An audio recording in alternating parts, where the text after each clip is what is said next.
Dasma shqiptare 2017 paraqet. Përshëndetje të gjithëve.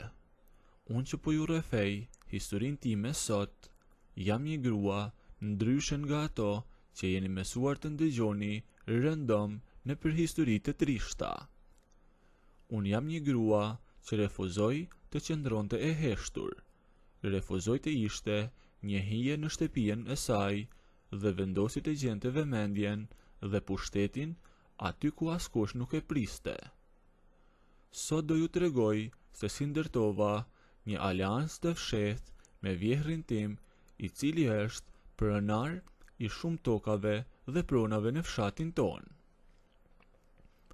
Dhe kur të ndëgjoni të gjithë rrjedhën e ngjarjeve, jam e bindur që do thoni me vete, mirja ke bërë. Për t'ju futur në rrjedhën e ngjarjeve, unë sot jam 34 vjeçe dhe kam plot 7 vite e martuar në këtë fshat. Por kjo nuk është martesa ime e parë. Me përpara kam qenë e martuar për një vit të vetëm. Ai burri i parë, të them të drejten, ishte një njeri që e dinte mirë se çfarë doja. Por unë i dola shumë e hapur. Unë kërkoja vazhdimisht vëmendje, kërkoja të isha qendra e botës së tij. Kërkoja që të kisha një zot e fortë në çdo vendim. Për një vit rresht, ai më mbajti me fjalë të mira dhe u mundua të më plotësonte atë nevojë të jashtëzakonshme që kisha për t'u dëgjuar. Por kur u lodh dhe nuk e përballoj dot me natyrën time kërkuese, u ndam. Ajo është një histori e gjatë në vetvete, por nuk dua të kaloj në atë temë sot. Pas 2 vitesh nga ajo ndarje, u martova me këtë burrin që kam tani. Këtë martesë ma rregulluan kushërinjtë e mi përmes mbledhërisë, pasi unë nuk e njihja fare derisa u ula në tryezën e fejesës.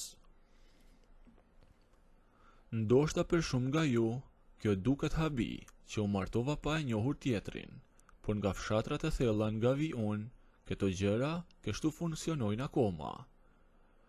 Ky burri që më ra për hise, doli një njeri jashtëzakonisht i tërhequr, i ftohtë dhe të them të drejten, shumë qyqar në karakter. Ai nuk bënte asnjë hap, nuk merrte asnjë vendim pa pyetur babain e tij, pra vjehrin tim. Ky zotëri, një burr i fuqishëm që kontrollonte gjithçka në zonë, ishte si një hije mbi familjen tonë. Kur martova në fillim, mendoja se jeta ime do merrte ngjyra.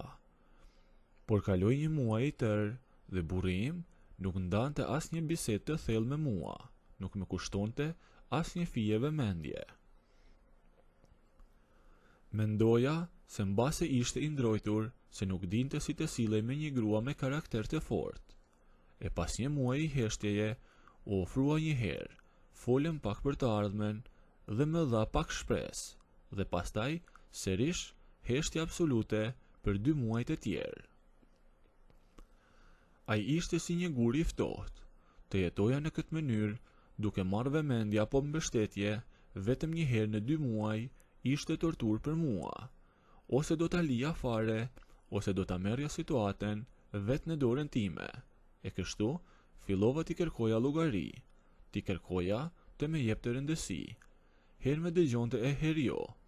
I dorova këto teka për 4 vite me radhë. E nga ana tjetër, vjehri ishte krejt e kundërta. Ai jetonte pak më tutje nesh. Ai ishte një njeri që nuk ndalej kurrë. Edhe pse i kishte kaluar të 63-tat, ai ishte jashtëzakonisht i mbajtur me një pamje autoritare që dukej si të ishte 50 vjeç. Plot energji, plot fjalë, i jepte jetë shtëpisë e tij. Shpesh kur kalonim pranë oborrit e tij, dëgjohej zëri i tij i fortë, e qeshura e tij dhe bisedat e gjata që bënte me vjehrën. I thosha shpesh këtij qyqarit tim, merr pak mësim nga ai njeri, shiko se çfarë autoriteti dhe çfarë burrërie ka. Por burri im vetëm ngrinte supet dhe thoshte, ai ka jetën e tij, unë s'jam si ai. Të rria me javë dhe muajt e tërë, pa një njeri që me jep të rëndësi, me duke një përjetësi e tërë. Vjehrin e shihja shumë shper kur vinte për kontrolluar punët. Kishte një hije dhe një forcë që do mos filloj të me tërhiqte vëmendjen. Doja diket e tillë në jetën time. Më shkonte mendja shpesh tek ai, por nuk dija si t'ja shprehja. Nuk dija as nëse do me pranonte të bëheshim aleat, apo nëse do t'ja thoshte burrit tim e të me turpëronte. Deri në ato momente, ai nuk me kishte dhënë asnjë shenjë, asnjë shikim të tepruar, asnjë fjalë jashtë vendit. Me duhej të gjeja vetë një mënyrë për t'ja tërhequr vëmendjen. Koha kaloi dhe ne filluam të ndërtonim një shtëpi të re. Për një vit e përfunduam me shumë sakrifica. Pasi dolim në shtëpinë tonë të re, unë vendosa që nuk do të heshtja më. Thosha me vete, edhe nëse ky im shoq nuk me jep vëmendjen që meritoj, unë do ta gjej vetë atë rrugë, deshi apo s'deshi ai.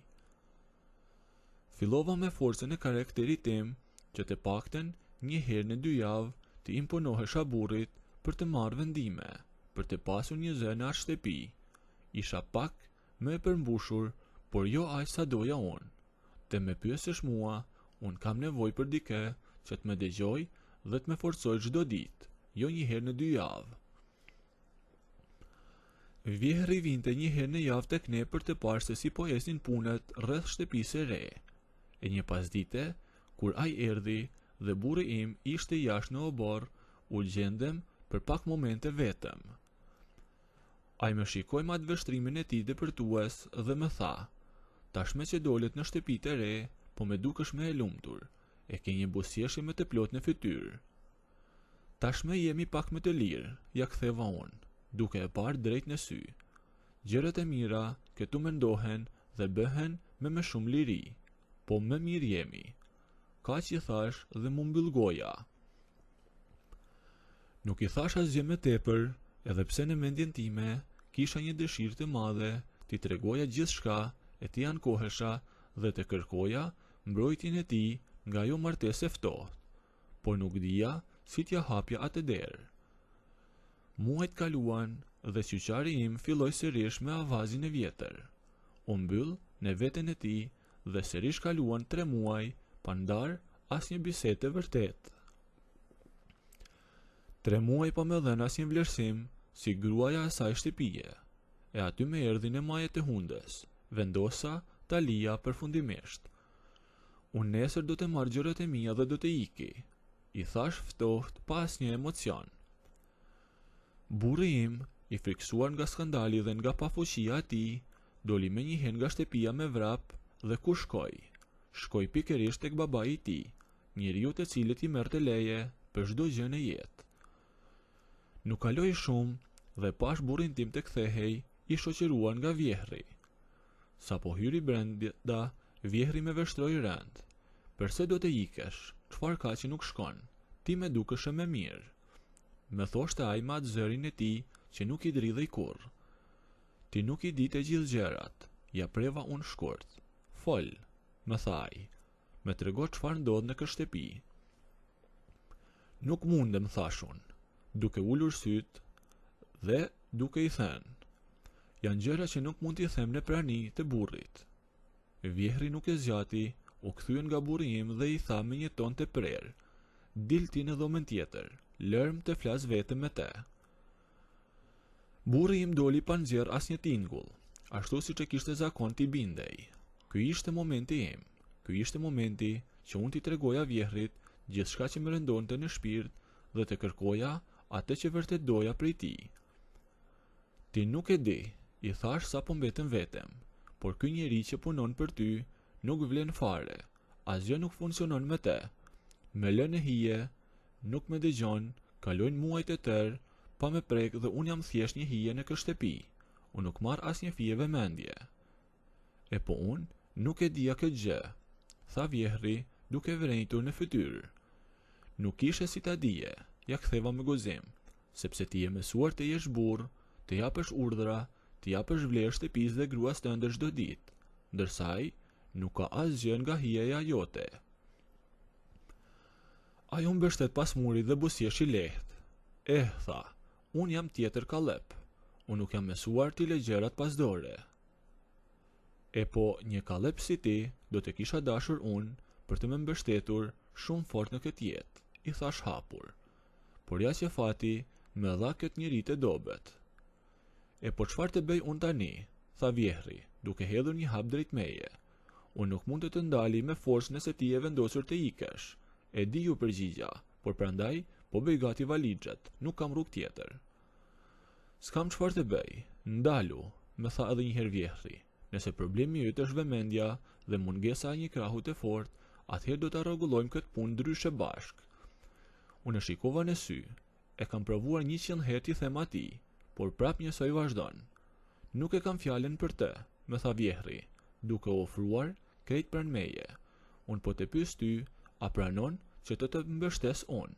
A pranon të kesh vëmendjen time, e kohën time dhe të mos ja kesh më nevojën atij për asgjë, vetëm mos ik. Ai po më pyeste, ndërsa unë brenda vetes po u liria nga gëzimi, sepse pikërisht atë gjë doja. Patjetër që pranoj, sepse vetëm këtë mungesë kam pasur tër jetën, ama e dua tani, dua të shoh që fjalët e tua janë të vlefshme, i thash unë. Ai më thoshte jo, ndërsa unë i thoja, dëshmoje tani, se si do të më mbështesësh.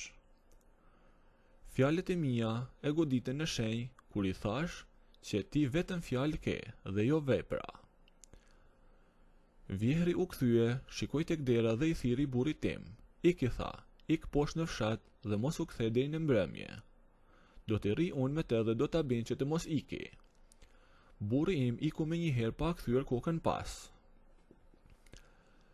Vjehri erdhi ngadalë drejt meje dhe më tha, ke për ta parë se si trajtohet një njeri që meriton vëmendje. Dhe me kapi fort nga supet, duke me detyruar ta shikoja drejt në sytë e tij thellë. Unë nuk humba kohë fare. Nëse doni të ndëgjoni historinë deri në fund, bëjini videon like.